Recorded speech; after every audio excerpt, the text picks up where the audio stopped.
નમસ્કાર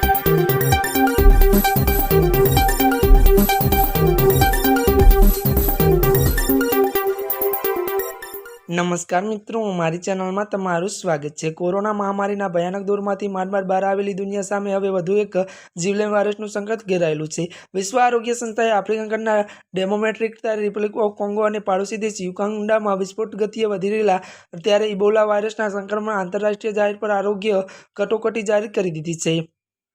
વૈશ્વિક આરોગ્ય સંસ્થાના મતે આ વખતે ઇબોલા વાયરસનો બુન્ટીબિયોંગ ટ્રેન્ડ અત્યારે લોકોને ભોગ લઈ રહ્યો છે, જે મેડિકલ સાયન્સ માટે એક મોટો પડકાર બનીને ઊભો છે।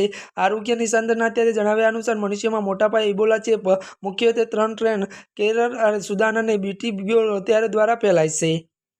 આમાં કેરળ ટ્રેનને સૌથી વધુ ખતરનાક માનવામાં આવે છે, જેમાં મૃત્યુદર 60 થી 90% જેટલો ઊંચો હોય છે। તેની સરખામણીમાં બુન્ટીબિયોંગ ટ્રેન થોડોક ઓછો ઘાતક છે, પરંતુ તેમ છતાં તેમાં પણ મૃત્યુદર 32 થી 40% સુધી નોંધાયો છે, જેથી કેટલાક જટિલ કેસોમાં 50% આંકડાને પણ વટાવી જાય છે।